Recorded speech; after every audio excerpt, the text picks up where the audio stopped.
Cape's leader, sports radio play-by-play. Go A's! Chatham on TRC, Cape Cod.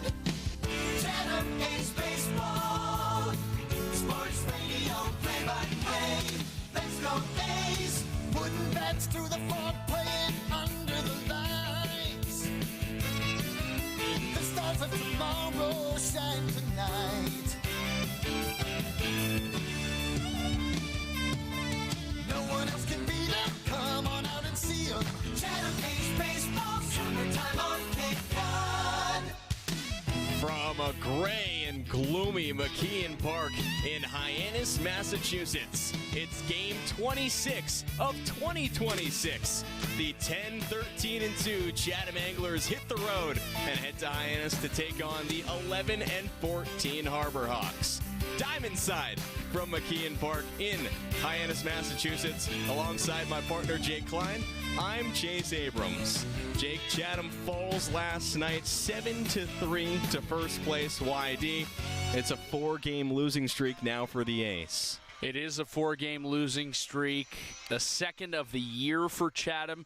They lost a game to each East Division opponent over the last 4. Still lead Orleans for the Cape League's final playoff spot by 6 points, but trending in the wrong direction.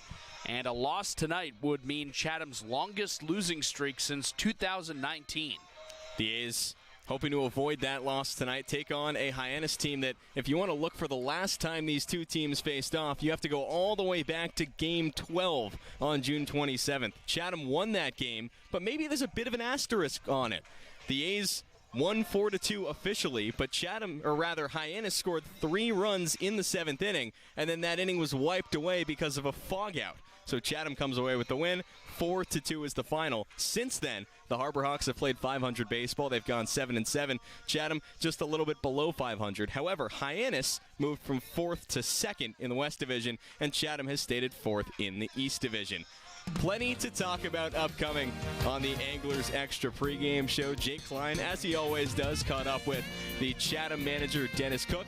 Had some conversations about what happened last night, what to look forward to today, and a couple roster changes that could be upcoming as always. And then I caught up with Ty Peoples, Chatham right fielder, second baseman, DH from Georgia, headed to Florida State after his summer with the A's. It's all coming up. The Manager Show and Catch of the Day coming up next.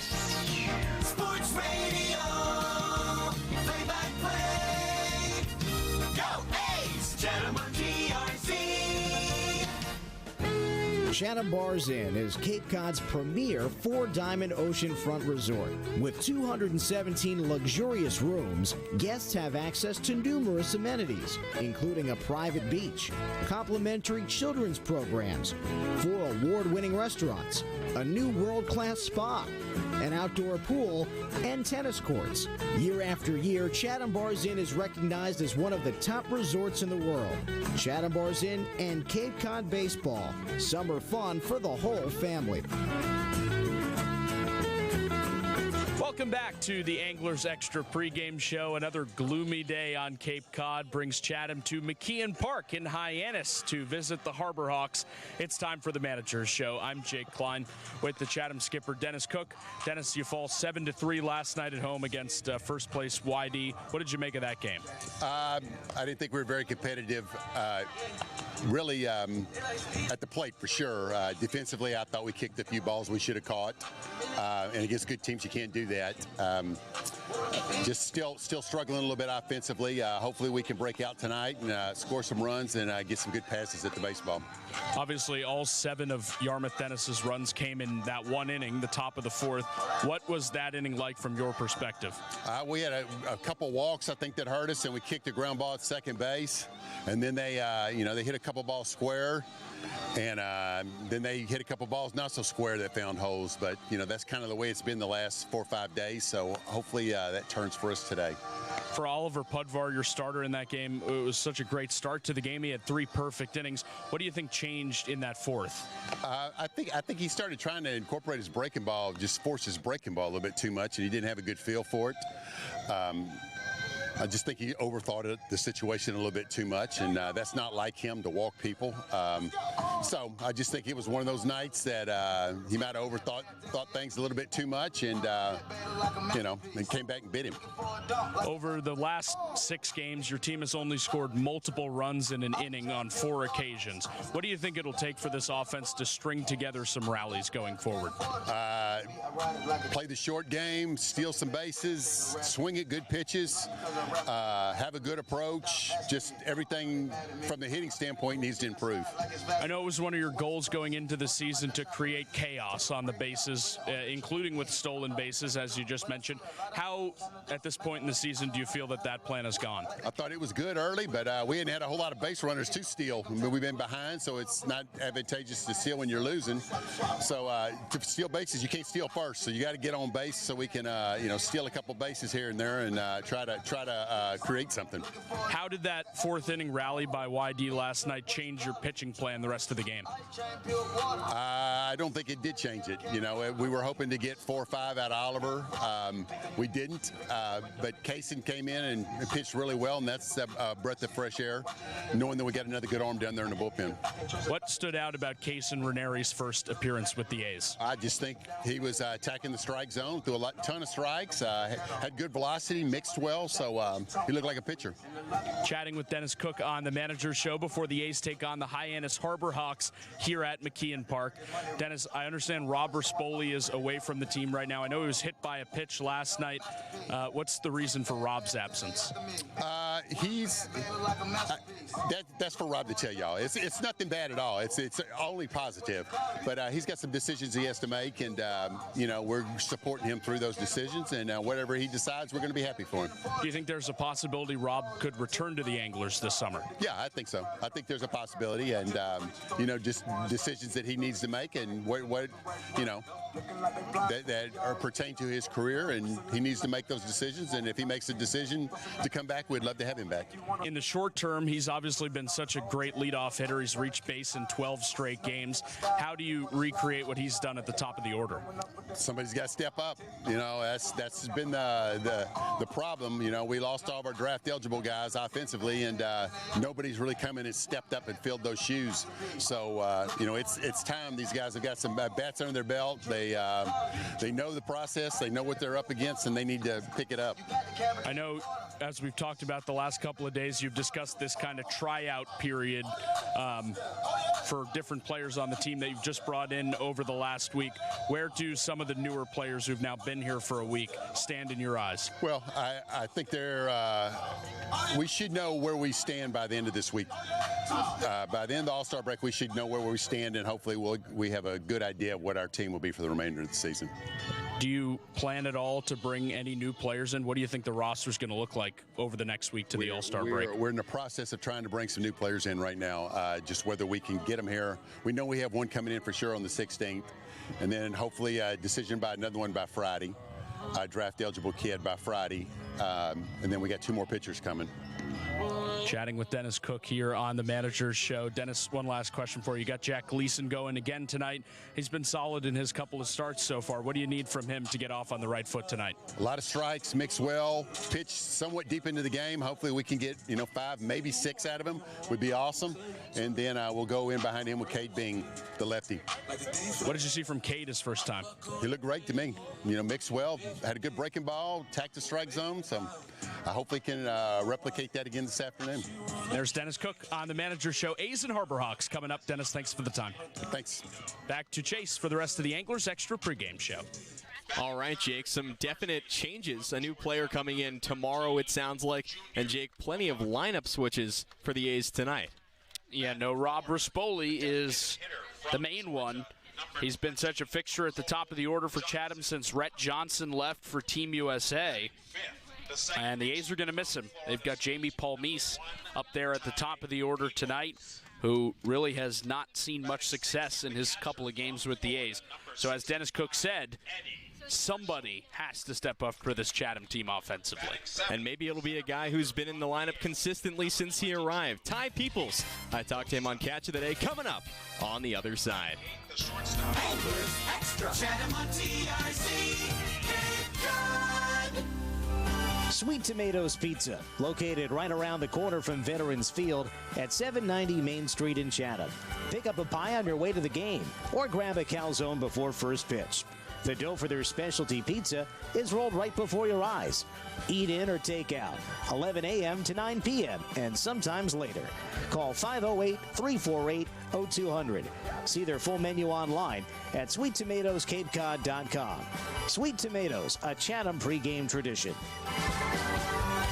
Welcome back to the Anglers Extra pregame show. It's game 26 of 2026. Chatham heads to Hyannis to take on the Harbor Hawks for the first time this month and the first of 2 matchups in 5 days. It's time for Catch of the Day alongside Chatham A's utility man Ty Peoples. I'm Chase Abrams. Ty, how are you liking Chatham so far? It's interesting, yeah. It's a new scenery for sure, being from the south, but it's a nice place, nice city, and being right on the beach is a nice little thing. What have been the main differences so far?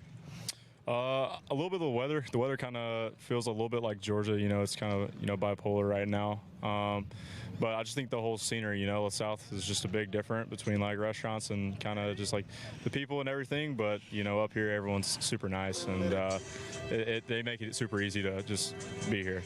In terms of weather, which do you prefer? It's not as humid up here, so I don't sweat as much. But man, you just can't beat the Georgia weather. You can't beat it.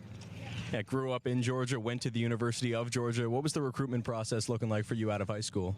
Yeah, it was kind of chaotic. I didn't really like it too much. It kind of happened around my freshman, sophomore year, and I kind of wanted to just get it over with. So Georgia kind of came on the scene early, so I just kind of stuck with them. And then when the new coach just came in, I really liked them, and I stuck with them. So. In what ways was it chaotic for you at the start of high school? Just a lot of teams. You kind of put a lot of pressure on yourself as a 15-year-old. You're making a decision that's going to impact, a big portion of your life. So at that age, you can't really wrap your mind around a lot of things and all these schools that want you to come to their programs. So you kind of put pressure on yourself and to start playing with more stress on yourself and a little bit more pressure on your shoulders. So it makes you ultimately just play a little bit worse. So what made you choose Georgia coming out of high school? Yeah, it was closer to home. My family was there. Having my family at my games is a big thing for me. But love the place, love the scenery. Always been a Georgia fan. So being able to put that jersey on meant a lot. You played somewhat sparingly, somewhat of a reserve role with the Bulldogs this past season, despite hitting around 300. What was your mentality on a day-to-day basis, not really knowing what your role might be from game to game? Yeah, we were really good. I mean, obviously we went to the World Series. We thought we had a shot at winning the whole thing.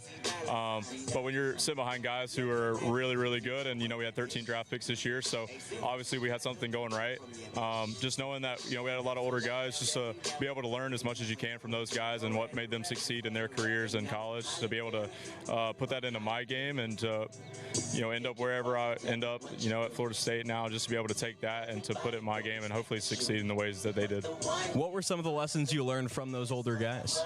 There's going to be times when you're struggling a lot, but if you just keep your head down and you just keep working, like everything's going to unfold. And times aren't pretty, but those guys, they put their head down and they work. And to not put your identity in baseball all the time and to just have fun, and it's more about being with the guys and allowing the other teammates to help you and improve your game.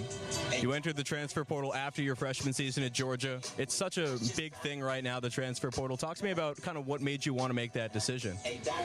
Yeah, I mean, I loved the coaches at Georgia. I loved everything about it, but I just felt like the Lord was kind of leading me away from there and in a different direction. And, when I feel like the Lord's tugging on my heart, you just have to listen, because I feel like, his plan is ultimately better than mine. So I was just going to follow wherever he felt like I was being led to. So, but again, just loved everything about, Georgia, but, I just felt like I needed to be somewhere else. What'd you love about Florida State? Great scenery, great campus. The coaches there were awesome. The field also short porch to right field. It was great for a lefty hitter, but ultimately overall just like a great school, and it wasn't too far from home, so my family can make the trips down. Chatting with Ty Peoples on Catch of the Day ahead of Game 26. Ty, you're primarily an outfielder. You've played some second base this summer. You're back there again today. What's that move been like for you so far? Yeah, it's different. I played a little bit there at Georgia. Anglers Extra pregame show continues. All right, Chase. At McKeon Park, Chatham and Hyannis coming up. We have the national anthem plus your lineups, the pitching matchup, and first pitch. It's all ahead. Chatham against Hyannis coming up next. You won't want to miss it. We ask that you please rise. Extra. Chatham on TIC. Cape Cod. Year after year, Cape Cod League Baseball and Chatham Bars Inn have been synonymous with summer on Cape Cod. The Inn has offered clam bakes, beachside barbecues, and oceanfront dining since 1914.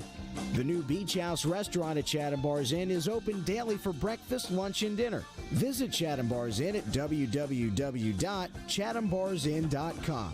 Chatham Bars Inn and Cape Cod Baseball. Summer fun for the whole family.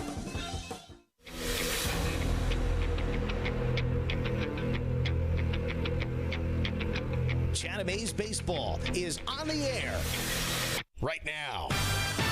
Swings and hits one to left center field. Back goes McFadden. He will not get there. It's a home run.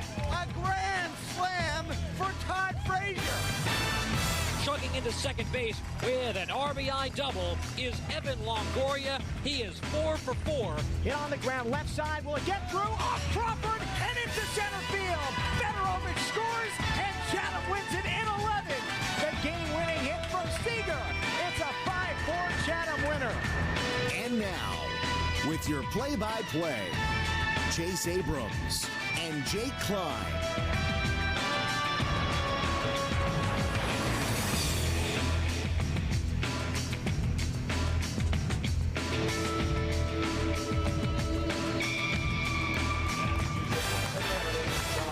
Welcome back to McKeon Park. First pitch upcoming at 6 p.m. But before that, Jake Klein has your lineups presented as always by Chatham Clothing Bar. Start with Chatham, 10-13-2, fourth place in the Cape League's Eastern Division under second-year manager Dennis Cook. Jamie Palmise, the right fielder from East Tennessee State, leads off. Then Bino Waters, the left fielder from Notre Dame, bats second. Oregon first baseman Junior Lewacki hits third. Then Cole Johnson, the DH from Georgia, cleans up. He's followed by Ty Peoples, who's at second tonight from Georgia. Then Eddie Marshall, the catcher from Samford. Caden Dosa, the center fielder from Yale, bats seventh. And Cam Pruitt, the Lipscomb shortstop tonight, bats eighth. And Dre Barrett, the third baseman from Southern Miss, bats ninth. Hyannis, second place in the Cape League's West Division under their third-year skipper, Mitch Carricker. Charlie Bates, the center fielder from Stanford, leads off. Then Jax Jimenez, the right fielder from Oregon, bats second. Matt Einish, the shortstop from West Virginia, hits third. Caden Miller, the first baseman from UTSA, fourth. Henry Zehners, the DH, is out of USC Upstate and he hits fifth.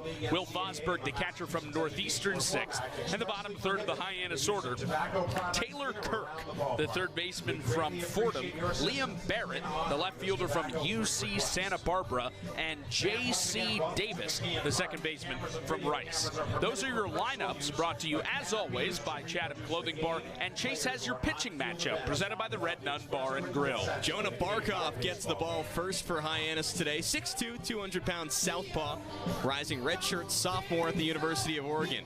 He faces off with a fellow rising redshirt sophomore, Jack Gleason, the starting pitcher for the A's today. 6'1", 200 from Mississippi State. It's the third appearance, third start for Barkov, fifth appearance, and third start for Gleason. That's your pitching matchup presented by the Red Nun Bar and Grill. Now we'll get you your umpires, brought to you by Chatham Paint and Hardware. Michael Chuckerman calls the balls and strikes. Stephen Williams makes the calls down the right side, and Mike Griffin makes the calls down the left side. Jonah Barkov gets his warm-up pitches in. The Harbor Hawks today in the all-white uniforms, white pants, white jerseys. Hyannis scrawled across the chest in blue, outlined in orange, with the orange numbers on the front and back. Tricolor hats for the Harbor Hawks, royal blue sides and back, bright orange bills, and the white center with the bright orange Harbor Hawks set in the middle. Chatham, it's the Road Blues, gray pants with the royal blue uniforms. Chatham scrawled across the chest in white with the white numbers outlined in red on the back, and the red numbers outlined in white on the front. Royal blue caps with the red fishhook A set in the center. Barkov has wrapped up his warm-up pitches. Jamie Palmise, the right-handed hitting right fielder going to Kansas after this summer, steps into the righty box. Barkov out of the windup. First pitch, fastball, downstairs, ball one. 6 o'clock on the dot 81 degrees here in Hyannis. Your time and temperature presented by the Chatham Athletic Association. 1 ball, no strikes on Palmise. Here's the pitch. Fastball lined out towards left center field. Barrett races to his left. It drops in the gap for a base hit. Skips by him for a second.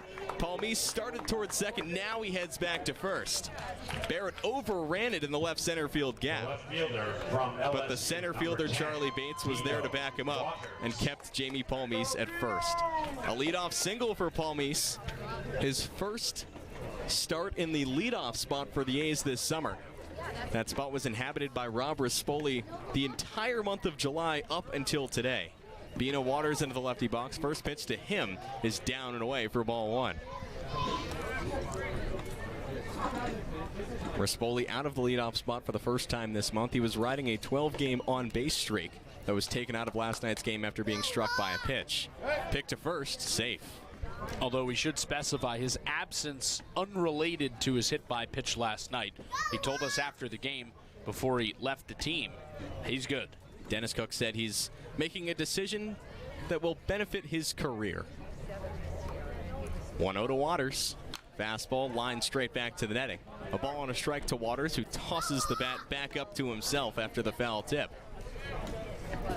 We mentioned gloomy skies above McKeon Park here. It's not cloudy. It's just that the skies pretty much around Cape Cod are this milky gray color due to the wildfires in Canada. 1-1. Breaking ball in the dirt. It bounces away from the catcher Fosberg, but Palmise stays put at first base. Ball 2 on Bino Waters. Waters plays left field today for the A's. Batting second, as he's done for pretty much this entire summer. He transfers to LSU after his time with Chatham. 2-1 the count. Pick to first, safe again. Palmise back without a dive. No tag applied by the first baseman, Caden Miller. Count remains 2-1 strike on Bino Waters. Lefty-lefty matchup with Barkov on the mound. Barkov, who comes set. Here's the 2-1. Breaking ball right down Broadway. Strike 2.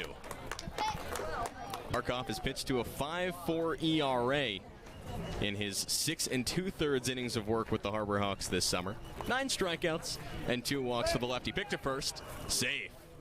Quick pick from Barkov on the mound. This time, Palmise needed to dive back, and Caden Miller applied the tag. He did so after Palmise's right hand grabbed the first base bag. 2-2 on Waters. Here's the pitch. Runner goes. Pitches outside. Throw to second. The runner is safe at second as it gets away from Hyannis on the tag. A stolen base for Jamie Palmise. He moves into scoring position, and the count runs full on Bino Waters. Remember, Chatham for much of the season was one of the league's leading stolen base team. They've gotten away from that over the last couple of weeks. Dennis Cook told you they just haven't gotten runners on base. The 3-2.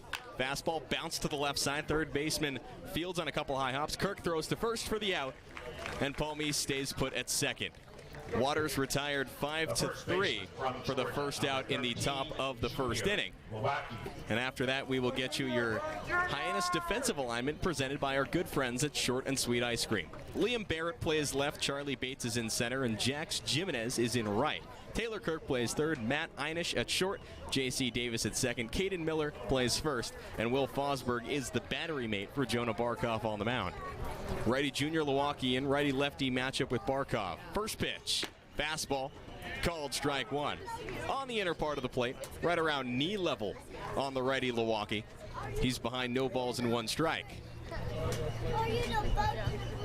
Milwaukee got moved all the way to third base due to a few defensive substitutions on the Chatham infield last night. 0-1. Fastball, check swing, appeal to second, and he went around, says right side umpire Stephen Williams, positioned behind behind the pitcher's mound. 0-2 quickly on Milwaukee. Barkov gets back set in front of the rubber on the left side. Palmise leads off second. The 0-2 pitch. Breaking ball, flied out towards left center field. This one is getting out of here. Liam Barrett, a courtesy jog back, but it clears the left field fence. A 2-run home run for Junior Milwaukee. Chatham strikes first, 2-0 in the top of the first. Yeah, Junior. Well, he knew it off the bat. Took a couple of moments to admire it as it sailed into the trees beyond the left field fence. That was a bomb from Milwaukee, now 2 in 3 days as he warms up for the home run hitting contest on Saturday. His second home run this summer, as you said, each in the last 3 games played. First pitch to the lefty, Cole Johnson, is a fastball outside, ball 1. Milwaukee was selected as he was the A's selection for the home run hitting contest. I talked to Dennis Cook about it, and he told me that despite Milwaukee not having hit any home runs at the time of his selection, first the 1-0, here it is, fastball grounded to the right side. First baseman Caden Miller backhand, stumbles a little bit, but gets to the bag in time for the out. Johnson grounds out 3 unassisted. The second baseman. Dennis Cook told me that just the power that he saw from Milwaukee in batting practice and the numbers he put up at Oregon this past season were plenty for him to name Milwaukee as the A's selection for the home run hitting contest. Ty Peoples steps into the lefty box. First pitch to him, fastball, called strike 1. Peoples plays second base today. He transfers to Florida State after this summer. 1 for 4 last night with a single. And now timeout called by the Hyannis catcher Will Fosberg. He walks towards his own dugout on the third base side. At first, no coaches were really moving to meet him out there. He's made it all the way back. He exchanges something with a member of the Hyannis coaching staff just outside the dugout on the third base side.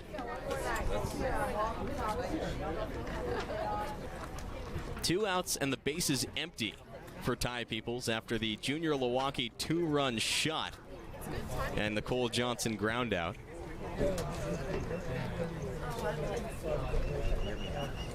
Fosberg has everything cleared up. He pulls the mask back down over his face and gets back into the crouch. 0-1 the count on Ty Peoples. Barkov's pitch. Fastball downstairs. A ball and a strike on Peoples. Peoples plays second base today for Chatham. A bevy of defensive switches after Rob Rispoli was removed from the game last night carries over to today. 1-1. Breaking ball way up and in. Peoples has to duck his head out of the way. He's ahead 2 balls and a strike.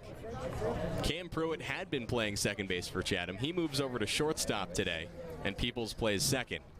2-1. Fastball outside. 3 balls and 1 strike on Ty Peoples. And that's kind of the butterfly effect of losing Rob Rispoli, right? You've got to move Pruitt to shortstop, then who plays second? Last night it was Dre Barrett. The 3-1. Fastball.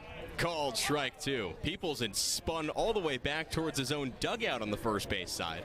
Started to flip his bat over there, and then Michael Chuckerman threw up the right hand to signal strike 2. A full count on Ty Peoples now. Barkov's payoff. Fastball up and in, ball 4.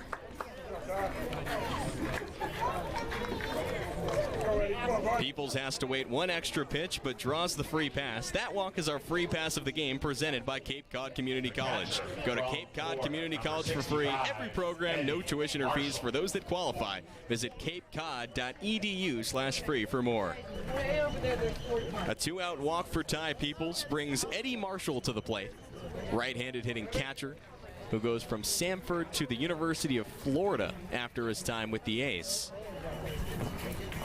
Righty-lefty matchup with Barkov on the mound, who looks towards Peoples at first. First pitch, breaking ball high. A ball and no strikes on Eddie Marshall. Peoples stole a base last night. 1 stolen base on 1 attempt for him last night. Now he leads off first. The 1-0. Fastball inside. It gets away from the catcher Fosberg. Peoples runs towards second. The throw there arrives late, and he's in safely. That's the exact heads-up base running that Dennis Cook was looking for at the start of the season when he said he wanted his team to create chaos on the base paths. Ball doesn't bounce more than 5-10 feet away from the catcher Fosberg, and Peoples with no hesitation is right off for second. The A's have gotten base runners on this inning and have used them to their advantage. 2-0 to Marshall. Fastball popped up, foul territory. It hooks out of play on the right side. Marshall last played with the A's way back on July 12th when he came in as a pinch hitter for Cam Pruitt. 2-1 the count on him. The pitch. Fastball grounded to the left side. Kirk fields at third. A few hops and he zips it to first base for the out. Marshall retired 5-3. And Hyannis is out of the inning. The A's are in the scoring column first, though. 2 runs on 2 hits. No errors and 1 man left on base. Junior Lewacki made the big swing in the inning. His 2-run shot provided both runs of the game so far, and Chatham takes a 2-0 lead into the bottom of the first inning.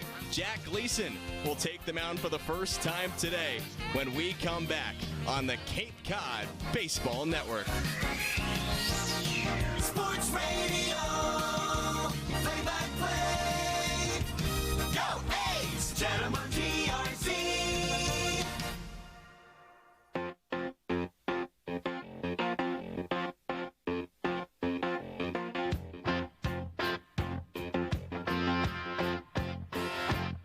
What I want, you got, and it might be hard to handle, but like a flame that burns a candle, the candle feeds the flame.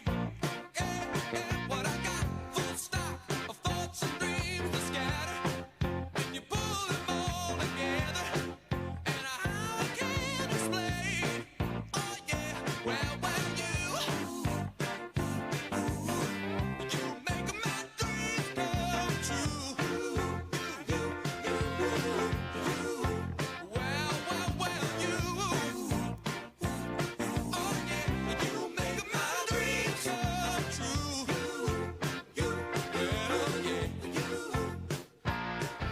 Hi, this is Bino Waters from LSU. You're listening to Chatham A's Baseball with Chase Abrams, Jake Klein on the Cape Cod Baseball Network. Milton Cat, proud to power the Cape all summer long. Welcome back to McKeon Park in Hyannis, Massachusetts. It's Chatham 2, Hyannis nothing after a 2-run top of the first inning for the A's. And Jack Gleason comes out to the mound with a lead for his first pitches today. Gleason, 6'1", 200-pound right-hander from Mississippi State to make his 5th appearance and 3rd start with the A's. Dennis Cook has talked about trying to stretch out a few different relievers due to the fact that the A's have lost starting pitching at multiple points throughout this summer. Well, Gleason has been the one that's really stuck so far. He's got a 1.74 ERA in 10 1/3 innings pitched. Charlie Bates, the left-handed hitting center fielder from Stanford, steps in first against him. Lefty-righty matchup. First pitch. Fastball called strike 1.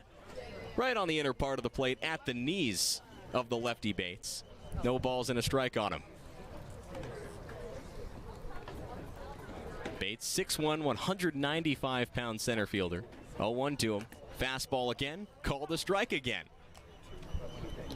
Gleason working at the bottom of the zone to start this at-bat. No balls and 2 strikes on Charlie Bates. Bates hitting .239 this summer with Hyannis. 0-2. Fastball outside. 1-2. Gleason went right back to the old number 1, but just missed outside the zone. Bates works the count to 1-2. Gleason comes set at the belt. Kicks and delivers. In the dirt. Another fastball. This time he spiked it. Count evens up at 2 balls and 2 strikes on Bates. Bates, we mentioned the .239 batting average. He's homered twice and has driven in 4. He awaits the 2-2 from Gleason. Here it is. Fastball nicked foul straight to the backstop. It remains 2 balls and 2 strikes on Charlie Bates.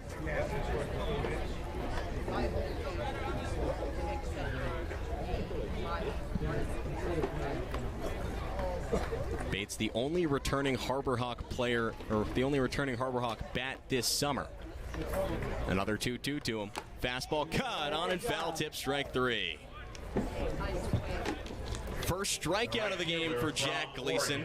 He didn't wait very long to record it. He strikes out Charlie Bates to open up the bottom of the first inning. There's 1 out for the lefty, Jax Jimenez. Jimenez, the right fielder from Oregon, stands in the lefty box against Gleason. First pitch to him. Breaking ball upstairs. Jimenez started the hands, did not go around. No appeal to the left side umpire, Mike Griffin, even necessary.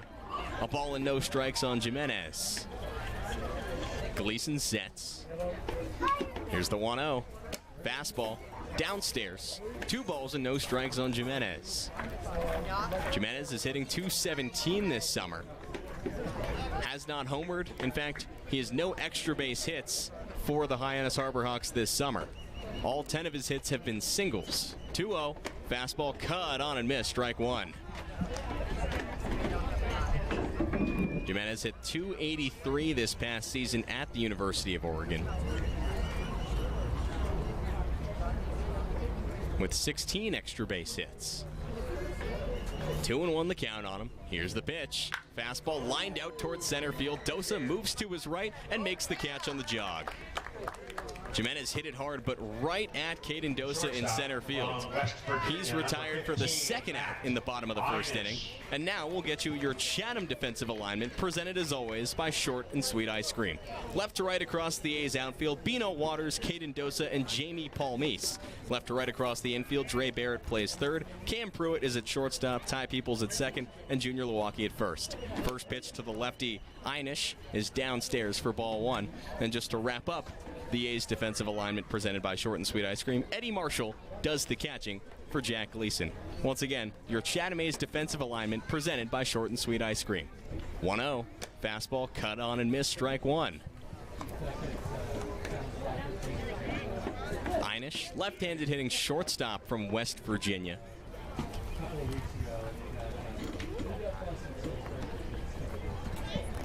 One and 1 the count on him. Gleason's pitch. Breaking ball outside. Marshall held it for an extra second, but did not get the call from Michael Chuckerman. The count goes to 2 balls and a strike on Hyannis. Hyannis is hitting .279 this summer. 1 home run, 7 RBIs for him. The pitch. Swing and a miss. Strike 2.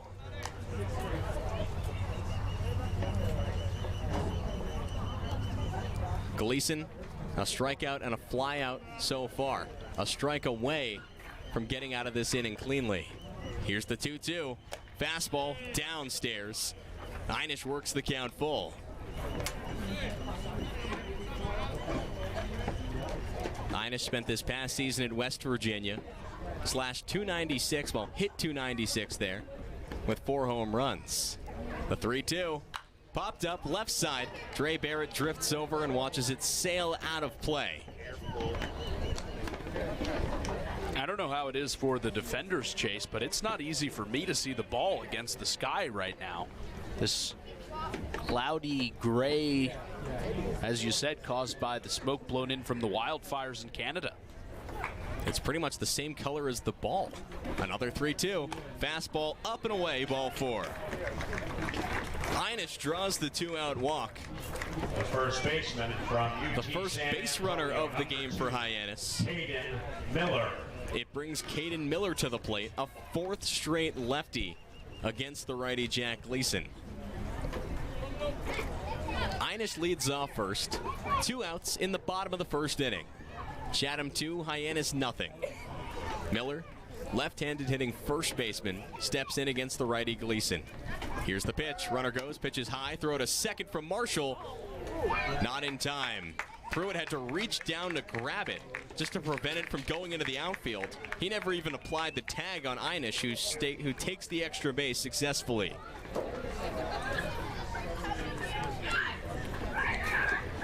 A ball and no strikes on Miller now, with a runner in scoring position for the Harborhawks.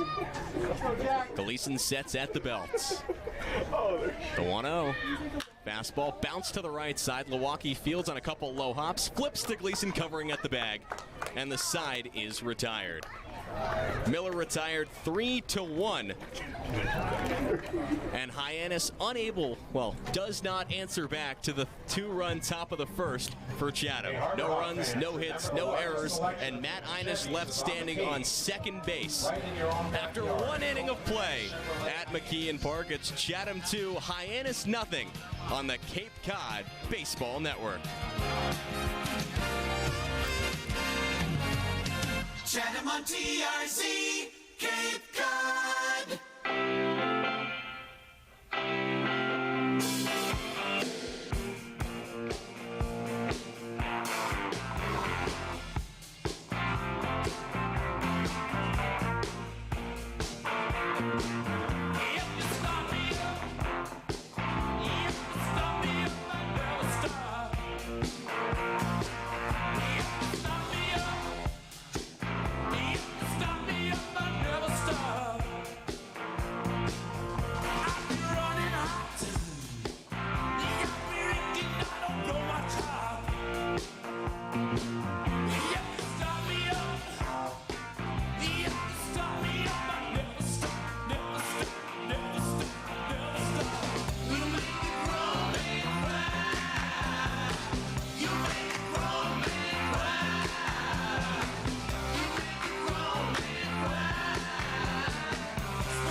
Stadionic is the official netting and facility solutions partner of the Cape Cod Baseball League. When it comes to netting and building iconic sports facilities, it's Netting Pros Stadionic, making sports facilities iconic. The A's lead the Harbor Hawks 2-0 with 7, 8, and 9 coming up in the top of the second inning. Caden Dosa, the righty, leads things off against the left-hander Jonah Barkov. Dosa steps in, twirls the bat once. First pitch to him. Fastball, bounced foul. No balls and a strike on Dosa. With the cloudy, really the milky skies above McKeon Park here in Hyannis, the lights around McKeon Park have been on since before first pitch was thrown.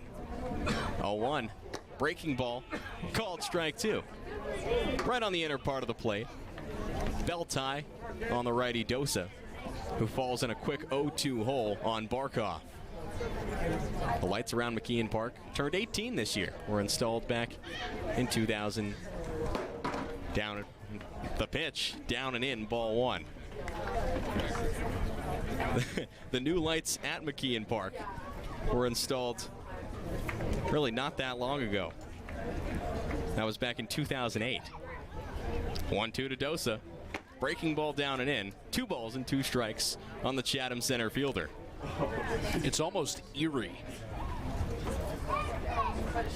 It's not truly like a cloudy day. It's like there wants to be sun, and somewhere there's sun, but it's blocked almost. 2-2. Fastball. Dosa fouls it off his front left foot. Stays alive. He fouled it right off of the ankle guard that he keeps on that foot, so he seems to be okay. But Jake, I agree. It's not like it's an overcast day. There is a distinct difference. It's grayer. The 2-2 to Dosa. Fastball off his bat. Or no. Off of his front elbow, his left elbow. And now the home plate umpire, Michael Chuckerman, says out. He rules that Dosa moved the elbow into the strike zone. It would have been a called strike 3 anyway, and because of that, he's punching Dosa out. The pitch glanced off his elbow, the front left elbow guard. Dosa was uncertain at first. Thought it may have glanced off his bat. Dennis Cook came out of the dugout immediately to have a conversation with Chuckerman. And after he said his piece, Chuckerman gathered the other 2 umpires on the infield. And now Dennis Cook and Caden Dosa are looking at each other almost amazed at what was just called on the field.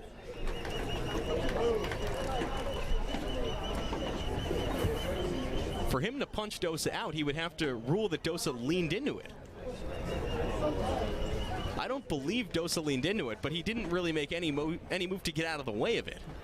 You don't have to make a move to get out of the way of the ball. That is correct. But you cannot make a move to get in the way of the ball. Dosa stayed pretty much frozen at the plate. I don't know that would have been a strike had he not been standing there. Well, considering that he was standing in the right-handed box. Well, now the umpires have broken up, and Dosa is still called out by Michael Chuckerman. I don't even know how to write that in the book. I guess it's a strikeout, right? He pops the helmet off his face, a mask of disbelief as he walks into the dugout on the first base side. It's the first out in the bottom of the second inning for Barkov on the mound, and the righty Pruitt steps in. First pitch to him, breaking ball grounded to the left side. Kirk can't handle it at third. It bounces off him and into foul territory. Pruitt rounds first, puts the brakes on there, and stays, as it never really even got past the dirt part of the infield in foul territory on Kirk. Pruitt reaches safely. A one-out base runner for the A's, and we'll just await the scoring decision on it. So the Caden Dosa at-bat, it's ruled that he was called out on strike. So a backwards K in the book for you, Jake. One out, Pruitt leads off first. Dre Barrett steps in. First pitch to him. Popped up. Behind home plate, it drifts out of play in foul territory. I opted for K question mark. Was the K backwards at least? No, but that was before I knew that it was ruled that. Speaking of rulings, the Cam Pruitt at bat, he was given a single for it as it bounced off Taylor Kirk at third. He leads off first. Now the pick to first, Pruitt back safely. He had to hustle to get back, but Caden Miller didn't even apply a tag as the first baseman. He probably would have had at least a close play. Pruitt did not dive back. He got back standing, but had to rush to do so. Now another pick to first, safe. This time he dives. This time Miller applies the tag, and Pruitt gets in just ahead of it. No balls and one strike on Dre Barrett. Right-handed hitting third baseman from Southern Miss. 0-1 to him. Fastball downstairs. Count evens up at 1-1. Barrett went 0 for 3 last night, though he walked and scored in the 9th inning. It was the third run of the game for Chatham. Pick to first again. Pruitt back safely again. Barrett is back in the 9 spot for the A's. His last hit for Chatham came against Orleans on July 12th. In a 1-1 count, here's the pitch. Runner goes, pitch is cut on and missed. Throw to second. In time to get Pruitt. He tried to swim around the tag from J.C. Davis, the second baseman, but the throw beat him by a couple steps. Will Fosberg cuts him down trying to take the extra base. There's 2 outs in the top of the second inning, and Dre Barrett is in a 1-2 count. He steps back in, Barkov winds and comes home. Breaking ball in the dirt. 2 balls and 2 strikes on Barrett. Solid 1-2 pitch from Jonah Barkov. Just bury a breaking ball below the zone. Barrett laid off. The count evens up at 2-2. Barkov looks in. Here's the 2-2. Breaking ball up and away. And Barrett works the count full.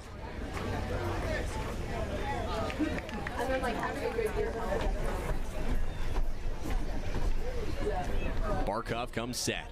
Out of the windup, the payoff, lined foul. Straight back to the netting. Barrett spoils the first payoff pitch and keeps the count full. Barkov pitching from the left side from the University of Oregon. Comes home with another payoff. Breaking ball, called, strike 3. Barrett watched it slide by on the bottom inner part of the plate. Thought it was ball 4. Michael Chuckerman disagreed.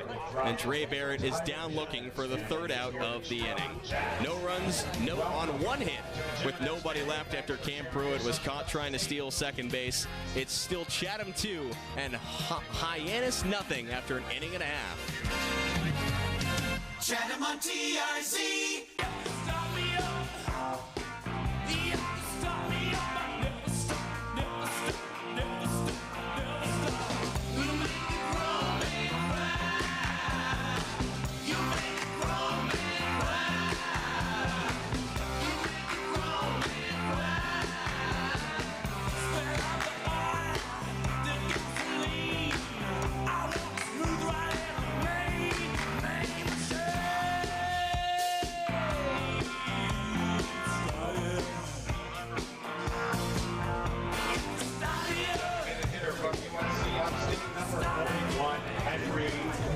Chatham leads Hyannis 2-0 as we get ready for the bottom of the 2nd inning.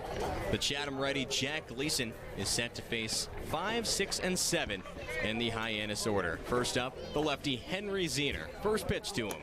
Downstairs for ball 1. Zehner, DHing today, comes from the University of South Carolina upstate, the same school that Chatham A's assistant coach Cole Caruso began his college career at. 1-0. Fastball called strike 1. Brought in the outside part of the plate.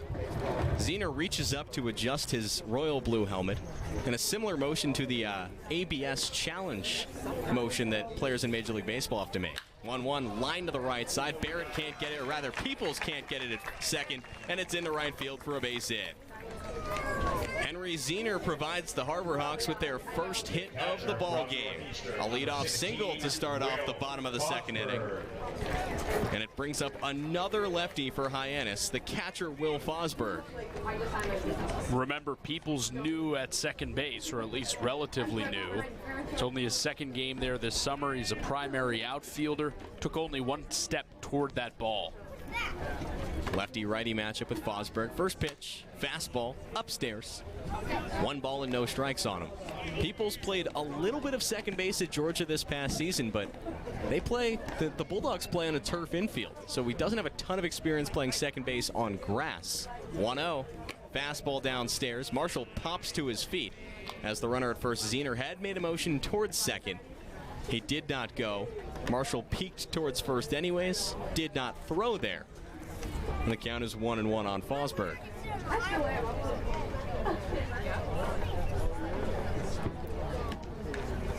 The pitch. Downstairs. That makes it 3 balls and no strikes on the Northeastern catcher. Zehner leads off first. Gleason comes back set on the mound. 3-0 pitch. Fastball right down the chute for strike 1.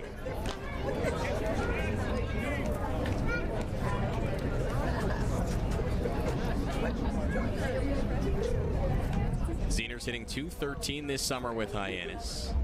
A 3-1 pitch, runner goes, pitch is called a strike, throw to second. Not in time, he swung around the tag. Henry Zehner was a step behind the throw from Eddie Marshall, but deked the tag attempt of Cam Pruitt, the shortstop. A successful stolen base for Henry Zehner. He now stands in scoring position, and a full count on Will Fosberg.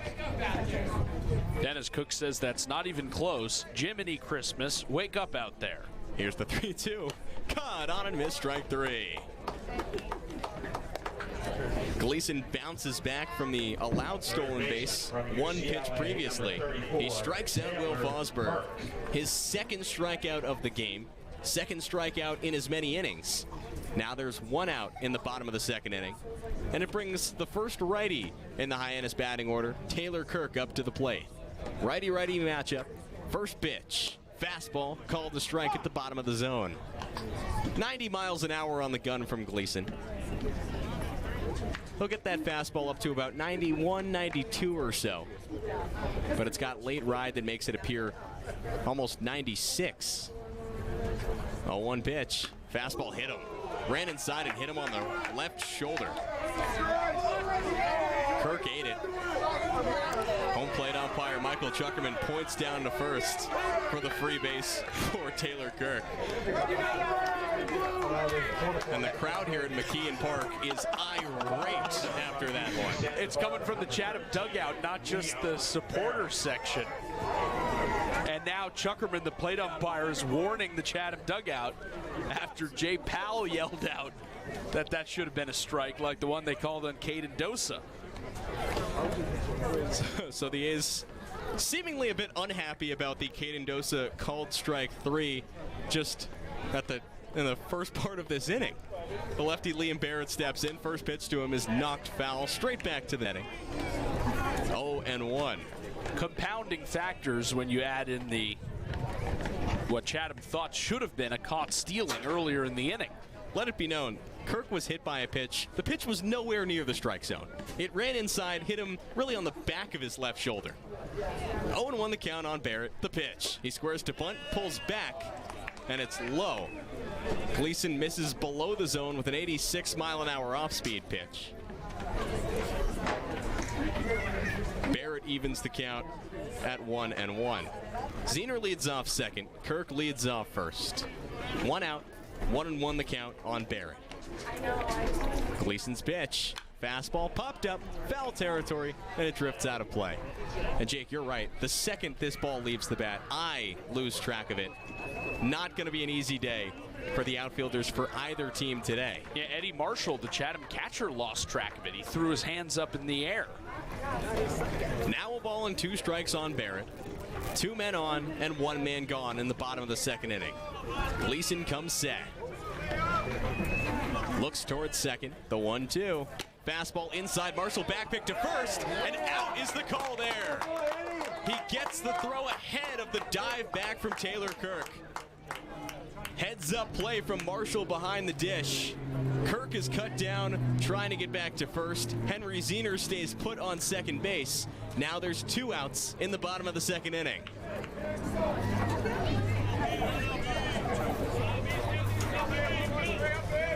Two and 2 the count on Barrett. Gleason comes ready.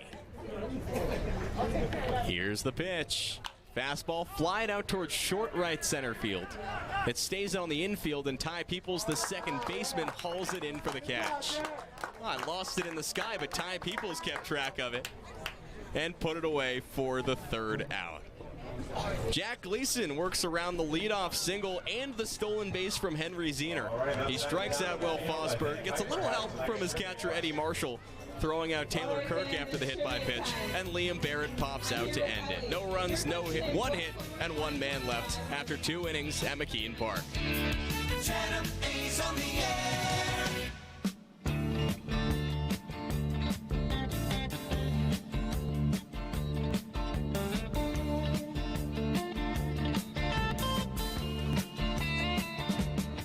You get a shiver in the dark, it's raining in the park, but meantime sound of the river, you stop and you hold everything. A band is blowing Dixie, double fall time.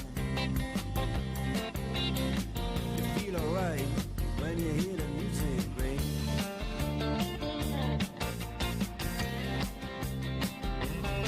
Well, now you step inside, but you don't see too many faces. Coming in out of the rain to hear the jazz go down. Competition in other places. But the horns, they blowing that sound. Way on down south. Eastern Propane and Oil is proud to recognize our hometown heroes throughout the Cape. If you are active duty military, a veteran, police, fire, or EMT personnel, you are eligible for a discount. It's Chatham 2, Hyannis nothing after 2 innings played at McKeon Park, and the top third of the A's order is due up against the Hyannis lefty Jonah Barkov. Jamie Palmise, Bino Waters, and Junior Lewacki are the 3 set to come up in the 3rd inning. They combined to go 2 for 3 in the first inning. Both runs came across thanks to them. First pitch to Palmise is downstairs for ball 1. Palmise was a late arrival for this Chatham team. He transfers from East Tennessee State to Kansas after his time in Chatham. 1-0 to him. Fastball high. 2 balls and no strikes on the Chatham leadoff man.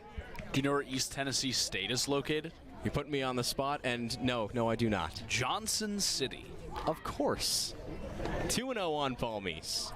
Barkov's pitch. Lined out towards center field. Bates comes in. Now he moves back, and he makes the catch. He lost it in the gray sky for a second. But Palmise is put away on a shaky play by Charlie Bates in center. He flies out to start the third, and there's 1 out with the bases empty for Bino Waters. Lefty-lefty matchup with Barkov on the mound. First pitch to him. Breaking ball in the dirt. Waters watches it go by just in front of his yellow and fading purple cleats. The colors of his upcoming school, LSU. A ball and no strikes on him. Barkov's pitch. Breaking ball again. Downstairs again. Waters lays off, and he's ahead 2-0. Waters was sandwiched by a couple base hits in the first inning. Jamie Palmise singled to start the game. Waters did not reach base. The 2-0 pitch. Fastball bounced to the right side in fair territory. It's scooped over there by Caden Miller, and he takes it to the bag for the out. Waters can't believe it was called a fair ball by right side umpire Stephen Williams. A high chopper to the right side. Miller fielded it before it hit the ground in foul territory, it looked like. But Waters has words for both the right side umpire Stephen Williams and the home plate umpire Michael Chuckerman. The disagreements continuing between the A's and the umpire crew. And he gave him a warning after Waters put his palms about 5 feet apart and said it was this far foul. He's retired 3 unassisted, 2 outs on the A's in the top of the third. It brings the righty Junior Milwaukee up. First pitch from Barkov. Fastball called strike 1. Milwaukee homered loudly in the first inning. A shot to left field. A 2-run shot for Milwaukee that made it 2-0. And that's how the score has stayed. If the A's really want to express some frustration, Milwaukee should just really just crush one here. 0-1 pitch. Fastball cut on and missed, strike 2. He sure tried. It seems like he tries on most of his swings. I'm wondering on that bouncing ball down the first baseline, normally your first base coach is right on top of that. Chatham's first base coach is also one of its starting pitchers. 0-2 to Milwaukee. Fastball bounced up the middle. Second baseman and shortstop converge. It sneaks between him and into center field for a base hit. Junior Milwaukee's 2 for 2. A 2-out single for him. And it brings Cole Johnson to the plate for the A's. A high chopper. Matt Hyannis and J.C. Davis both converged behind second base. And it just really went right in between them into center field for a base hit for Milwaukee. Cole Johnson steps in. 3 unassisted his last time up. Lefty-lefty matchup with Barkov. First pitch. Breaking ball. Called strike 1. It was a breaking ball at 76 miles an hour from Barkov that started really about eye level of the lefty Johnson and then broke right back down through the heart of the strike zone. Milwaukee leads off first. The 0-1 to Johnson. Breaking ball. Tapped foul. First base side. And Johnson in an 0-2 hole. Cole Johnson is DHing today. He's played 2 of the 3 outfield spots for the A's, both center and right. Barkov peers in, looks towards first. Milwaukee breaks. Barkov never even made a move towards the plate. Now he runs right at Milwaukee and tags him out on the base paths. Goodness gracious. Milwaukee started sprinting towards second base before Jonah Barkov even thought about throwing home. Barkov stepped off, ran right at Milwaukee between first and second base, and after a couple twists by Milwaukee, he's tagged out for the third out. No runs on 1 hit, no errors, and after Milwaukee's tagged out, nobody left on base. After 2.5 at McKeon Park, Chatham leads 2-0. Chatham A's on the air.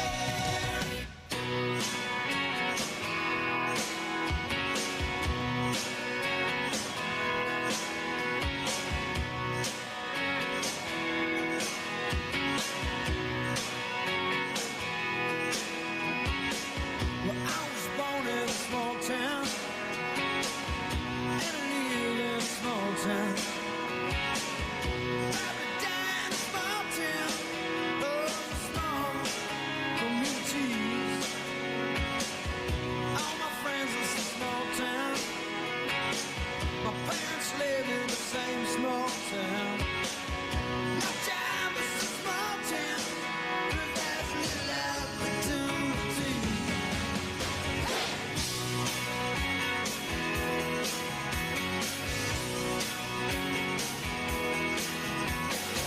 Educated in a small town, taught to fear Jesus in a small town. Used to daydream in that small town. Another boy, no man gets me. But I've seen it all in a small town. Had myself a ball in a small town. Met an LA dollar, brought him to this small town. That small town, just like me.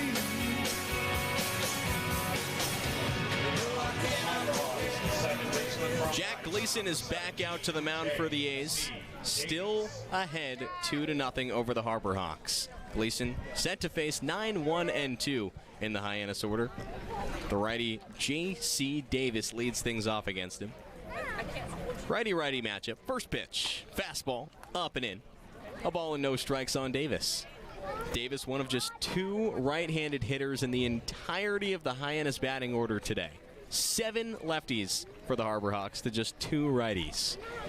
A ball and no strikes on Davis. Gleason's pitch. Breaking ball. Called a strike. Gleason snuck it right in on the inside part of the plate. Front door breaking ball. Around knee level of the righty Davis. And the count evens up at 1-1. Here's the pitch. Breaking ball bounced towards third. Barrett fields on one high hop. His throw to first is in plenty of time for the first out. Jack Gleason needs 3 pitches to record the first out in the third. Davis is retired 5-3. There's 1 out in the bottom of the third inning, and the lineup card flips over for the Harbor Hawks, with Charlie Bates stepping into the lefty batter's box.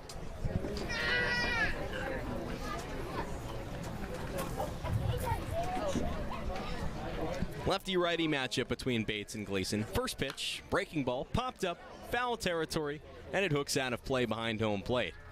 Eddie Marshall did take off the mask and gave it a look, but I can't imagine he even saw it. No balls and a strike on Charlie Bates. Gleason readies.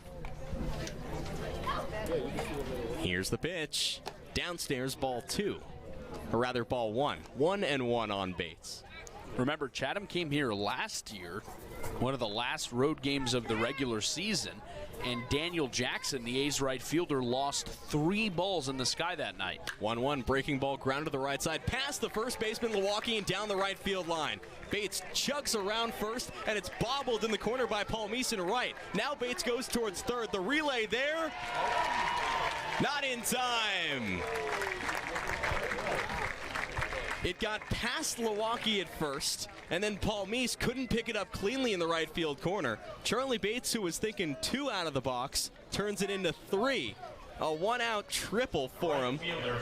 He stands just 90 feet away for Hyannis. We'll have to see how this is scored, because Milwaukee, although he dropped to a knee along the first base line, certainly could have fielded that ball, and then Paul Meese fell over in the right field corner as he stepped down onto the warning track. First pitch to the lefty Jimenez is downstairs for ball 1.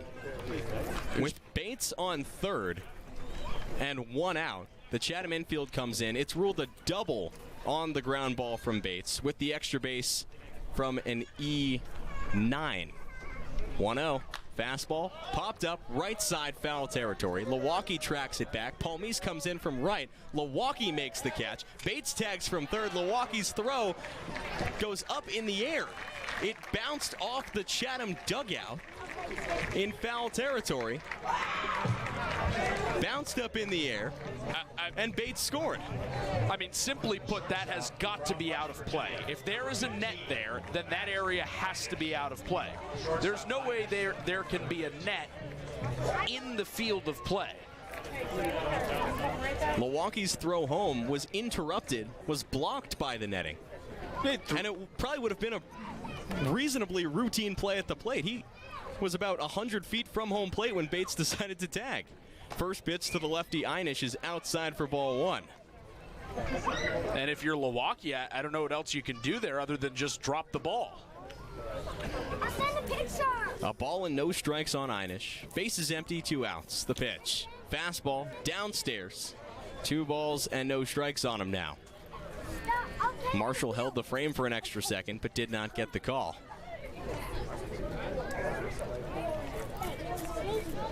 (2-0 to Hyannis. Fastball called a strike. Pretty much the same height as the last pitch from Gleason. This time, the A's get the favorable call. And Hyannis is working with a 2-1 count. Gleason's pitch. Fastball low. 3 balls and 1 strike on Matt Hyannis.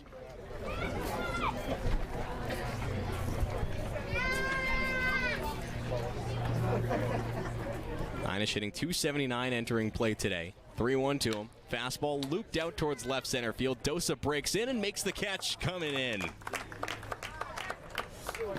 Hyannis flies out to center, and the inning is over for Hyannis. It was a bit of a weird inning for the Harbor Hawks. On the double and then the extra base for Charlie Bates on the line drive ground ball down the right field line. Then Jax Jimenez popped up in foul territory, and the throw home from Milwaukee bounced off the netting, so it allowed Bates to score. A run on 1 hit, 1 error, and nobody left on base for the Harbor Hawks. 2-1 the score now after 3 innings of play. When we come back, Jake Klein takes over on play-by-play on the Cape Cod Baseball Network. Sports Radio, play-by-play. Go A's, Chatham on GRC.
Hi, this is Dennis Cook, manager of the Chatham Anglers. You're listening to Chatham A's Baseball with Chase Abrams and Jake Klein on Cape Cod Baseball Network.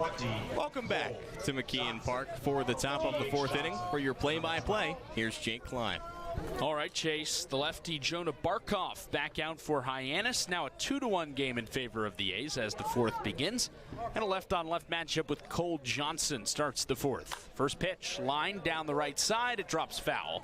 Just wide of the chalk near the back of the infield dirt. 0-1. Hyannis got a run in the bottom of the 3rd.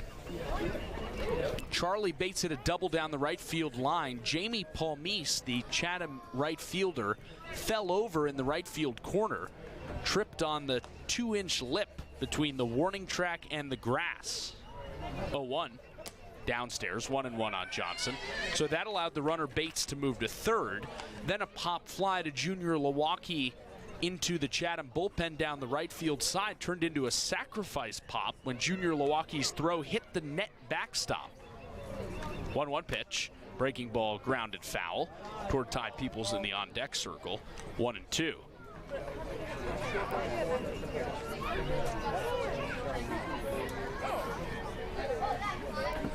Hyannis infield shifted slightly toward the right against the left-handed hitting Johnson, toward the pull side. 1-2 pitch. Swing and a miss at a breaking ball. It's in the dirt. Fosberg picks it on one hop, pops out, and throws to first in time for the first out. Strikeout and a 2-3 put out.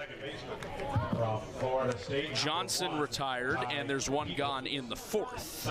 It's the third strikeout for Jonah Barkov.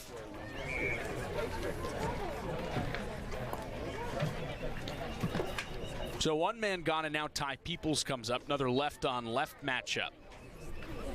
Wind up and the first pitch. Grounded foul wide of Angel Cervantes, the Chatham pitcher in the first base coaching box. 0-1.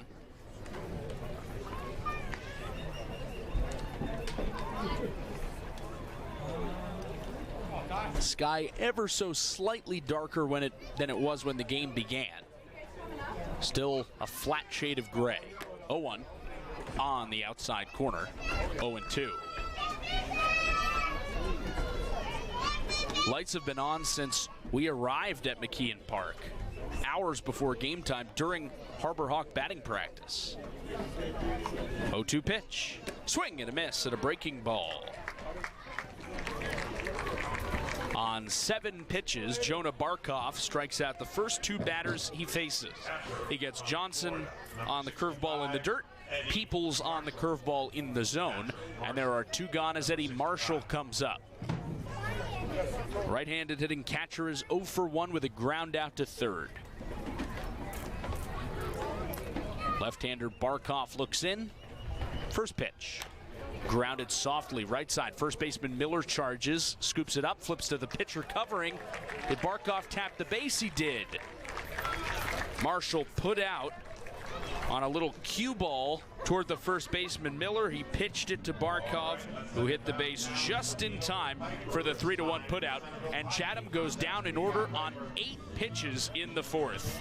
No runs, no hits, no errors, and nobody left on base. After 3.5 innings at McKeon Park, it's Chatham 2 and Hyannis 1. A's trying to snap a 4-game skid right here on the Cape Cod Baseball Network. Chatham on TRC, Cape Cod.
Chatham as the bottom of the fourth begins at McKeon Park in Hyannis. With Chase Abrams, I'm Jake Klein. Jack Gleason, the A's right-handed starter, returns to the mound. His first pitch to Caden Miller. Down and away, 1-0. Fastball at 89 miles an hour from Gleason. Miller, Zener, Fosberg, 3 left-hand hitters. 4, 5, and 6 in the Hyannis order here in the bottom of the fourth. Right-hander delivers. Lined into left field. It drops in front of Waters for a base hit. Caden Miller's got a hit. 3 straight innings with a hit for Hyannis. And there's a leadoff base runner for the Harbor Hawks. Number 41. Miller represents the game-tying run with nobody out. And the left-handed hitting Henry Zener digs in. Third baseman Dre Barrett in on the grass for Chatham. First pitch. Fastball called, a strike, 0-1. Chatham was burned a couple of times by bunts last night against Yarmouth Dennis. And eventually, around the middle of the game, Dennis Cook brought Dre Barrett into the grass permanently. 0-1 pitch.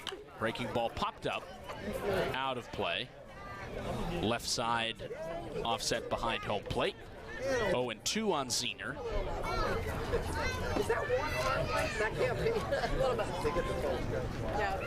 Right-hander Liam Kineen of Princeton warms in the Hyannis bullpen down the left field side.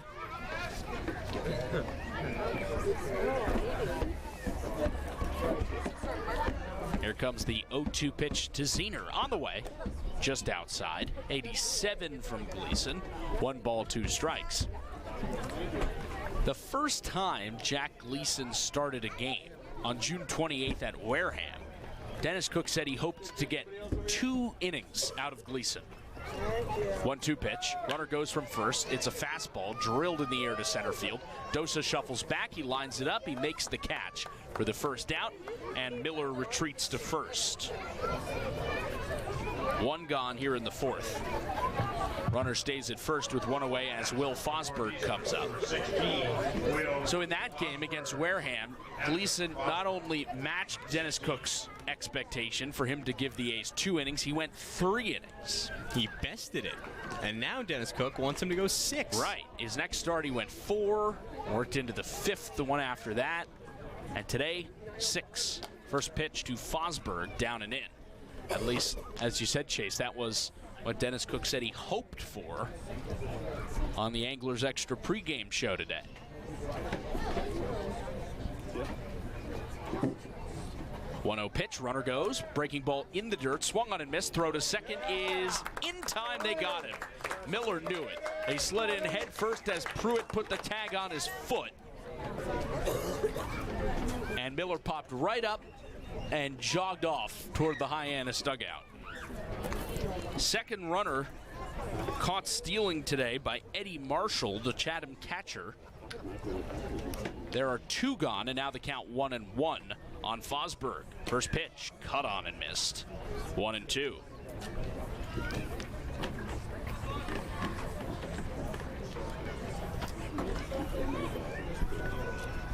Gleason now a pitch away from facing the minimum in the 4th. Right-hander set. Here's the pitch. Just up and away. Fastball at 90. 2 balls, 2 strikes. Chatham is ahead 2-1 here in the bottom of the 4th at McKeon Park. Nobody on with 2 outs after the runner caught stealing. 2-2 pitch. Fosberg swings and lifts it foul. Out of play, third base side. Toward the school building that looms behind home plate, up the hill, across the parking lot.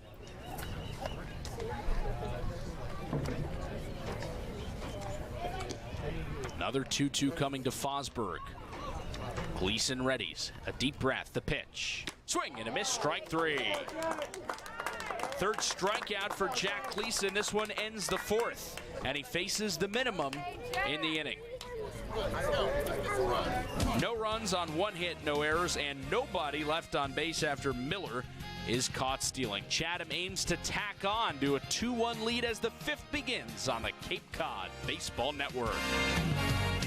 Chatham on TRC, Cape Cod.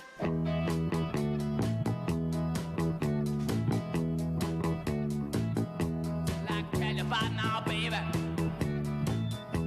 You know, she comes around just about 5 feet 4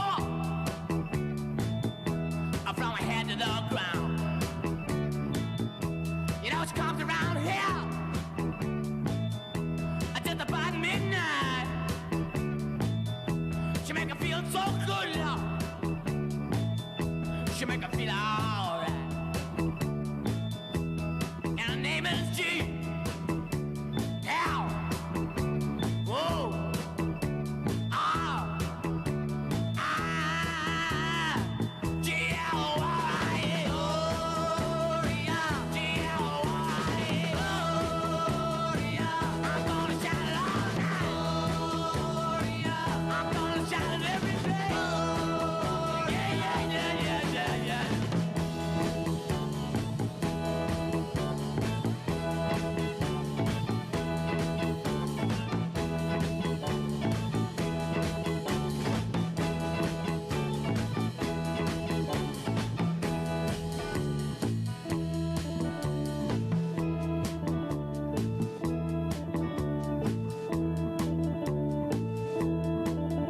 around here.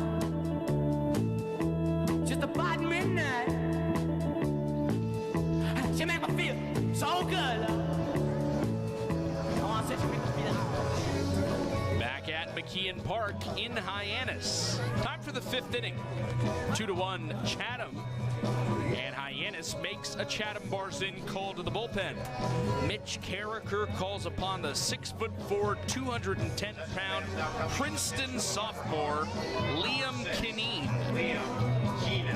He makes his 6th appearance of the summer. He's thrown 14 1/3 so far to a 3.77 ERA. In his first inning of work, the 5th, they'll face the bottom third of the Chatham order, beginning with the right-handed hitting Caden Dosa. After Dosa, it'll be Cam Pruitt and Dre Barrett, 3 righty hitters for the A's in the 5th. First pitch, called to strike bottom of the zone, 0-1. His last time up, Dosa was ahead in the count when a pitch hit him in the front left elbow. He was called out for leaning into the pitch. 0-1, down and away, 1-1. Dennis Cook vehemently disagreed with the call. He shouted as he came out of the dugout, then got the umpires to conference. They ultimately upheld the call, and Dosa struck out looking. Here's the 1-1 to him. Swing and a miss. Behind on the 92-mile-an-hour fastball. It's an Ivy League matchup here. Dosa out of Yale, Kineen out of Princeton on the mound. Now, Jake, did Caden Dosa lean into the pitch? Didn't appear to from our vantage point, and the Chatham dugout certainly agreed. 1-2, cut on and miss, strike 3. Dosa strikes out on 4 pitches, second strikeout of the day for him at the plate, and Kineen retires the first batter he faces. The A's have gone 3 up, 3 down in each of the last 3 innings, but Chatham has 2 hits in that time. Cam Pruitt was thrown out trying to steal second. Junior Lewacki was out on the base paths on whatever he was trying to do, trying to move up to second base. The A's make a lot of outs on the base paths, and the lead is only 1 right now. 2-1, the Chatham advantage in the 5th. First pitch to Cam Pruitt, called to strike bottom of the zone, 0-1. Those are the base runners that you want to try and bring home to extend the lead. This game is not nearly, it's not a big enough lead for Chatham to be making outs on the bases. A 1 pitch outside, 1 ball, 1 strike. We talked earlier about how Dennis Cook wants his team to create chaos. That's the word he's used on the base paths. But he's also said you have to be smart. 1-1, breaking ball down and away. It bounces in the dirt, appeal to first on a check swing. No swing, says Stephen Williams. 2-1. At points this summer, it seems that the A's have tried to be a little too chaotic for themselves. Yeah, reckless even at times. Dennis Cook said we want to be aggressive, but we have to be smart aggressive. Kineen's 2-1 to Pruitt. Breaking ball, wave and a miss.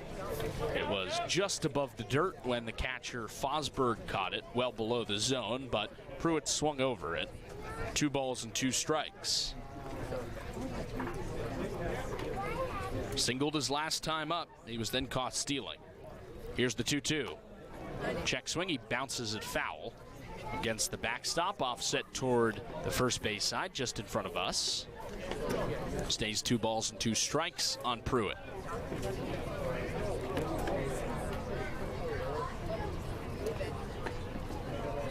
Pruitt making his first start at shortstop for the A's tonight, replacing Rob Rispoli, who has departed the team, at least for now.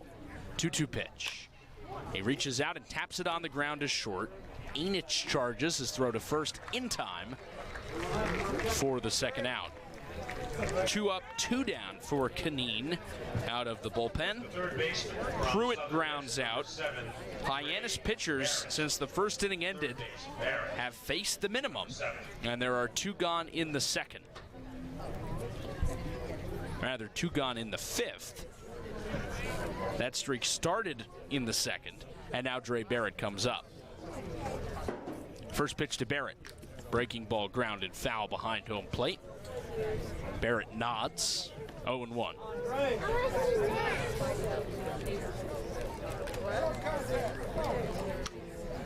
Three of the last 5 A's hitters have struck out. The 0-1 pitch, swing and a miss, breaking ball in the dirt. Barrett swings over it. He's behind in the count, 0-2. Klein looking for a 1-2-3 inning. And he's a pitch away from a second strikeout out of the Harbor Hawk bullpen. Here it comes. Downstairs with the breaking ball, 1-2. No fair. You have money?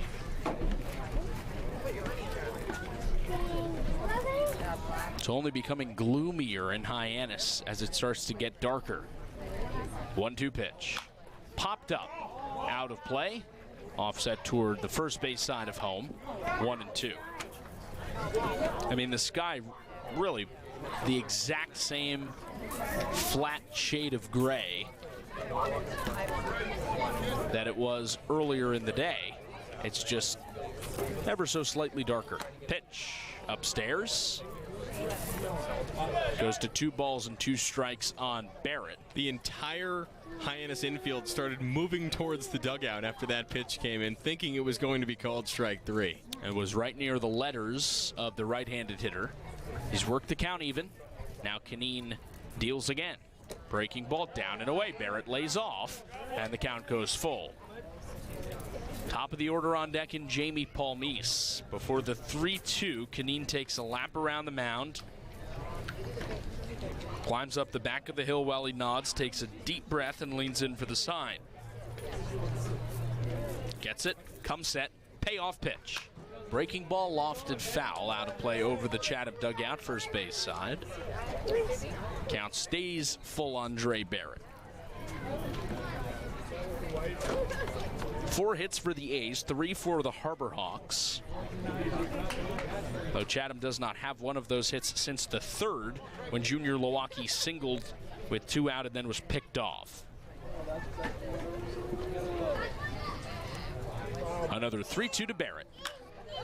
Fly to straightaway left. Couple of steps back for Liam Barrett. He sizes it up, then drifts to his left toward the gap and makes the catch to end the inning. 1-2-3 inning for Liam Klein out of the Harbor Hawk bullpen. Caden Dosa strikes out. Cam Pruitt grounds out. And Dre Barrett flies out to left. 2-1. Chatham on top of Hyannis at McKeon Park at the halfway point on the Cape Cod Baseball Network. The Cape's leader, sports radio, play-by-play. Go A's! Chatham on TIC, Cape Cod. Oh, we're halfway there. Oh, living on a prayer. Take my hand, we'll make it, I swear. Oh, living on a prayer. Tommy's got his 6 string in high. Now he's opening what he used to make it talk so tough. It's tough. Gina dreams of running away. She cries in the nighttime and whispers, baby, it's okay. Someday we gotta hold on to what we got. It doesn't make a difference if we make it or not. We got each other, and that's a lot for love. We'll give it a shot. Halfway there on the Cape Cod Baseball Network. It's Chatham 2, Hyannis 1 as the bottom of the 5th begins. With Chase Abrams, I'm Jake Klein. Hyannis sends the bottom third of its order. Taylor Kirk, Liam Barrett, and J.C. Davis to the plate against the righty starter Jack Gleason. Hit Kirk with a pitch last time. First pitch to him now. Just inside. He backs his hands out of the way of it. A ball and no strikes. Chase has what should be a brief check of Major League Baseball scores, brought to you by Mahi Gold Outfitters. Very brief because there are no games today. The All-Star game was last night. The American League won 4-0. 1-0 pitch. Breaking ball down and away. 2 balls, no strikes on Kirk. So a league-wide off day for major leaguers. And so concludes your I don't know what they're check doing. of MLB scores presented by Mahi Gold Outfitters. If you're a major leaguer and you have unlimited budget for the sake of this, 2-0, downstairs, 3-0. Sure. What are you doing on your 1 or 2 days where you can do anything? Relaxing. Am I an all-star in this scenario? Did I just play the game before? Yeah, I'm taking the day off. Going to a nice restaurant. What are you doing? I'm laying down. I'm watching TV. 3-0, spiked it, ball 4. And Hyannis has the game-tying run on with nobody out. Left fielder. How about you, Jake? Santa Barbara, number 13, Liam Barrett. I would probably go somewhere tropical. For a day. I mean, maybe I would play in Miami or something where it was already nice enough, but I would lean towards, I don't know, going to the Bahamas or Jamaica or Aruba or something. Lefty hitting, Liam Barrett is in. Runner on first, nobody out. Gleason's first pitch. Called a strike, low inside corner, 0-1. Jay Powell, the A's pitching coach, calls out to Gleason. Let's get a ground ball here. The lefty Cade Bing warms in the right field bullpen. 0-1. Popped up out of play behind home plate. Up the hill. Offset toward the third base side. Behind the blue set of wooden bleachers. That hill rises up toward the parking lot. Fans put their lawn chairs there. More fans on the metal bleachers that rise up above behind the Hyannis dugout. 0-2 on Barrett at the plate. Gleason delivers. Runner goes, pitches a fastball lined down the right field line. Paul Meeson, he dives and makes the catch. Easy throw into first for the double play. Milwaukee fields it and steps on the bag. 2 gone on a sparkler from Paul Meese. Second baseman from Kirk was off on the pitch from first. By the time Paul Meese came sprinting in and laid out toward the foul line to grab it, Kirk was already around second, headed for third. And all Paul Meese had to do was lob it back into Milwaukee for the double play. 9-3, bases empty, 2 out. Now J.C. Davison, first pitch. Inside, 1-0. And Paul Meese out there in right, grabbing at his midsection after he lays out on the grass out there. 1-0. Fastball downstairs, 2-0. Such a huge deal for the pitch count of Jack Gleason as well, to be able to record 2 outs on 1 pitch after giving up the leadoff walk. I mentioned Jay Powell had called from the dugout for a double play. I don't know that that's what he had in mind. 2-0 pitch. Called a strike. Bottom of the zone with the fastball. 2-1. But hey, it works just the same. I think he'll be okay with the double play this way. Davis at the bottom of the Hyannis order, 0 for 1. He grounded out to third his first time up. Here's the 2-1 to him. Grounded up the middle, off of Gleason. It bounces toward the first base line. He can't pick it up on the bare hand. Now does, shovel to first, not in time. It bounced off of Gleason. I don't know if he got the glove on it or if he wore it off the chest, but it caromed toward the first base line about midway between home and first. He ran over and grabbed it, and after the bobble, finally got a flip off to Milwaukee just late. So Davis reaches on the single. And Hyannis again gets the game-tying run to first, this time with 2 outs, and the top of the order up. Charlie Bates, the lefty hitter. Gleason's first pitch to him. Line foul to the backstop, 0-1. Good, Jack.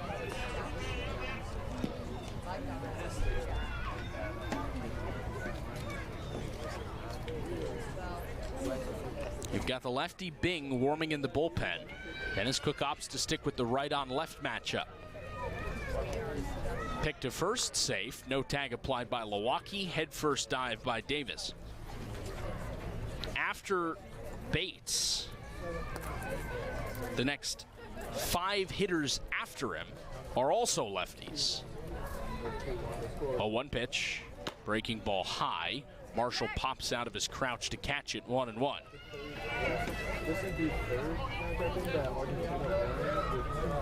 So you could bring Bing in for a lefty-lefty matchup against any of the next group of hitters. 1-1 to Bates. Popped up. Foul territory on the third base side. Barrett tracks it over near the warning track. He makes the catch a step from the track to end the inning. And Jack Gleason has allowed just 1 run through 5 innings. He puts up a 0 in the bottom of the 5th, thanks in large part to the diving catch and double play from Jamie Palmise in right. No runs, 1 hit, no errors, and 1 man left in the inning. 2-1 Chatham after 5 on the Cape Cod Baseball Network. Chatham A's on the air.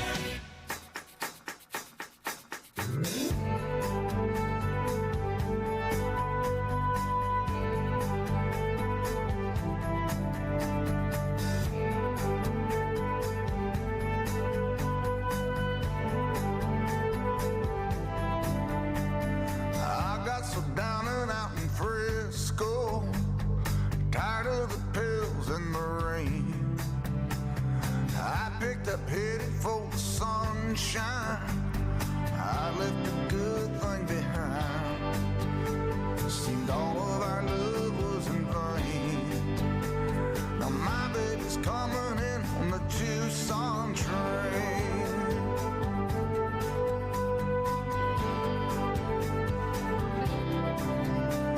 I come here looking for a new life, one I wouldn't have to explain. That voice that keeps me awake at night, one little piece would make everything right. If I could just turn off my brain, but now my baby's coming in. 6th inning set to start in Hyannis between Chatham and Hyannis. Jake Klein, Chase Abrams with you as the A's send the top of the order to the plate against the Hyannis right-handed reliever Liam Kineen. Jamie Palmise, Bino Waters, Junior Milwaukee, righty, lefty, righty against the right-handed reliever Kineen.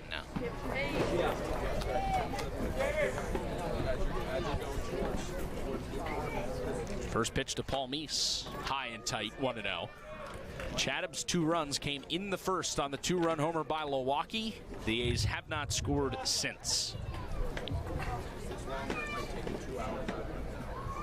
1-0 pitch, breaking ball high, 2-0. Palmise has stung 2 balls today. A line drive single into left center to start the game. Came around to score on that Milwaukee homer. And then an even harder hit line drive in the 3rd, just right at the center fielder Bates. 2-0 pitch. Down and away. Palmise goes ahead 3-0 in the count.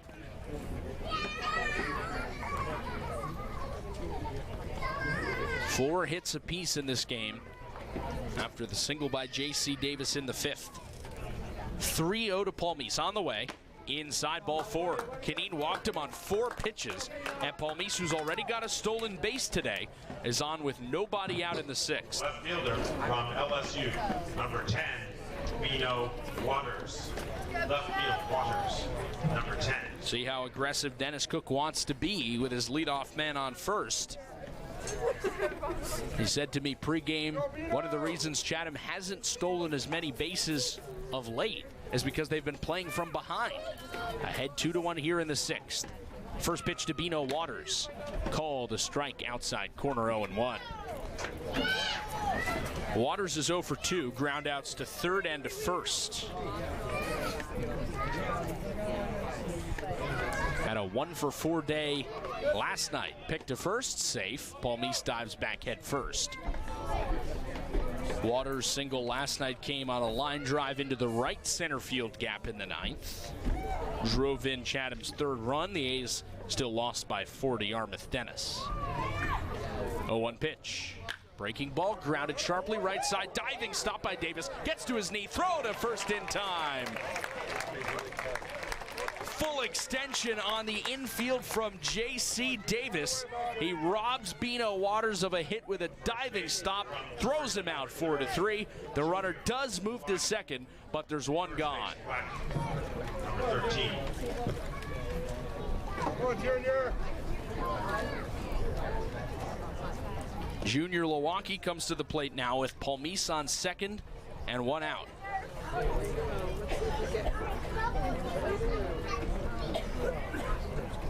Right-hander set. First pitch to Milwaukee. Swing and a miss at a breaking ball. Come on, bud. Go. Walk Over top of it again. 0-1. This was the situation in the first. Palmise on second, one out. When Milwaukee hit a two-run shot. 0-1. Fastball off the plate away.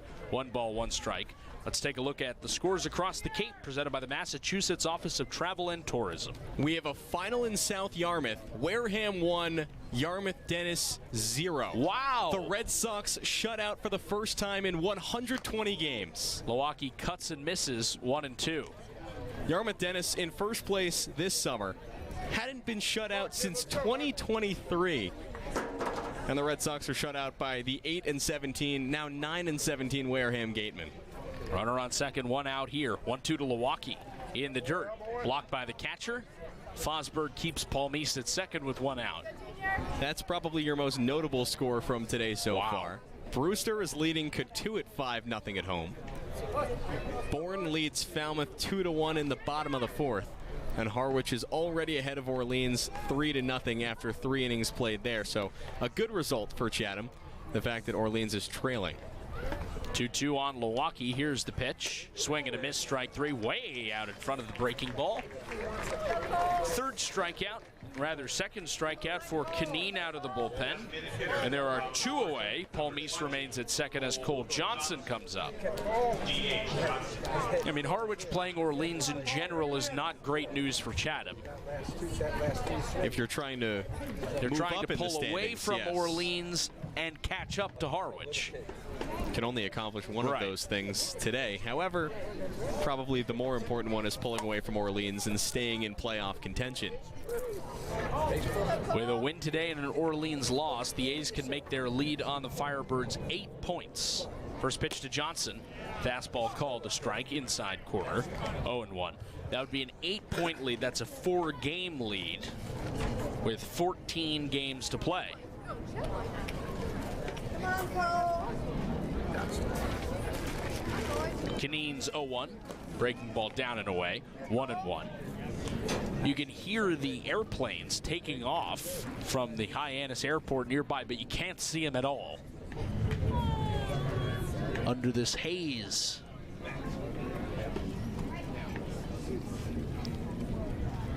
One. Breaking ball. Just down and away. Johnson nods in approval as he waltzes out of the lefty box. 2 balls and a strike on him. Hyannis second baseman J.C. Davis on the outfield grass. Shortstop Hyannis plays right behind the runner. Pitch dribbled softly to second. Davis charges, fields between his legs, sidearms to first in time to end the inning. Chatham gets a runner into scoring position with 1 out, but cannot advance him. And that ends the top of the 6th. A couple of groundouts and a strikeout after Palmise reaches second base. No runs, no hits, no errors. 1 man left. Middle of the 6th. It's 2-1 Chatham on the Cape Cod Baseball Network. Chatham A's on the air.